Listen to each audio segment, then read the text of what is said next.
In Finding Nemo, things happen on different levels simultaneously.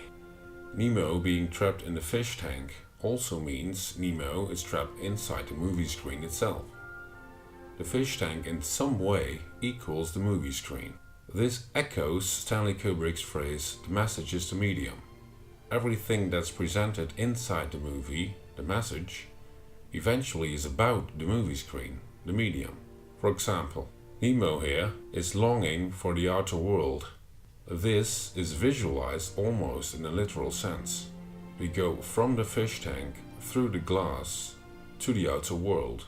Now, the longing for the outside literally is pushed into the screen's outer rectangle, which is located here.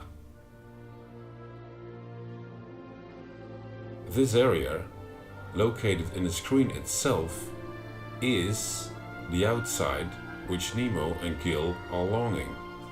Here, the outer rectangle is clearly a cut-off space, an outer space, but still inside the movie screen.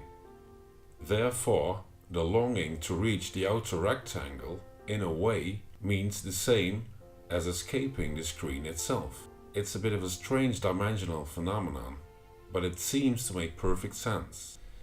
Now, to go back to Gill and Nemo, Gill has an escape plan, because Gill knows how the fish tank is constructed. And by knowing the fish tank, Gill also, in a way, knows how the screen itself is constructed. And because he knows this, he knows how to escape the fish tank and the screen itself. Anyhow, here's an example of Gill seeing the screens and also the fish tank's dimensions in the right way.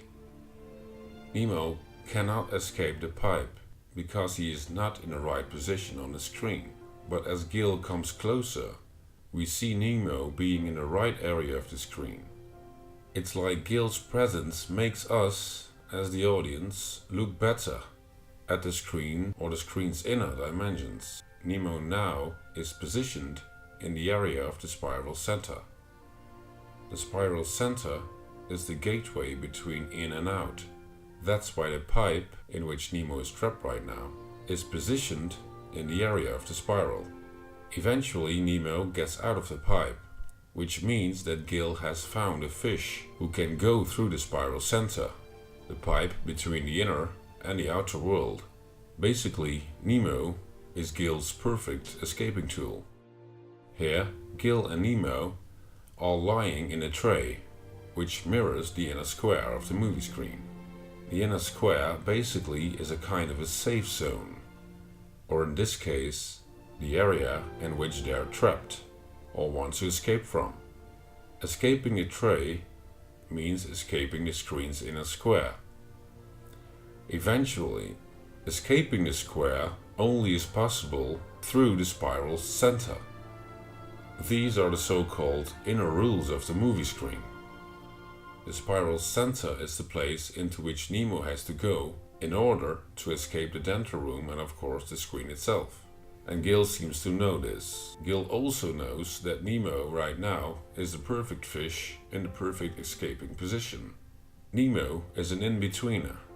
We can see that, for example, in this shot. Nemo is in between two worlds. Basically, everything about Nemo refers to him being an in-betweener. Nemo has a normal and a small fin, indicating that Nemo is a character in between two different worlds. The movie screen's pattern also shows Nemo being an in-betweener. He lies both inside the inner square and the outer rectangle, so he's both in and outside the screen. The third example showing Nemo being an in-betweener is Nemo's position on the mouth mirror. Basically, a mouth mirror consists of three parts: the handle, the mirror, and the shank. The shank is the part which connects the mirror with the handle. Therefore, the shank is the in-between part. That's why Nemo lies on the mouth mirror's shank. Like this, the image shows Nemo being an in-betweener, the perfect character for escaping the dental room and the screen. That's why Gill here sends Nemo right towards the screen's area of the spiral center. If we go to the next shot, we see the screen's spiral center visualized by the images themselves. The images mirror the screen's inner logic by showing the spiral center. The spittoon is placed right in the area of the spiral center because it shares the same qualities as the spiral.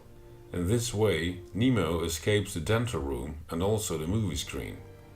He goes down the spiral, which leads him to the outer world, or the outer rectangle of the movie screen. That's why the mouth mirror's shank now is lying in the outer rectangle, where it first was positioned inside the inner square. Nemo now is outside the dental room and also outside the screen, or inside the screen's outer rectangle.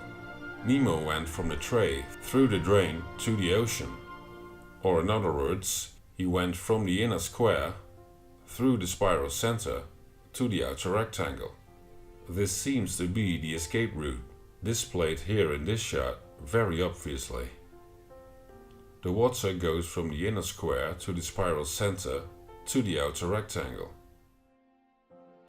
with the interesting note that some water drops go through the screen's edge, while others are reflected by the screen's edge. You could say some drops escape, others are reflected into the inner square again. And it seems that Gill at some moment recognized this pattern, which enabled him to make his escape plan.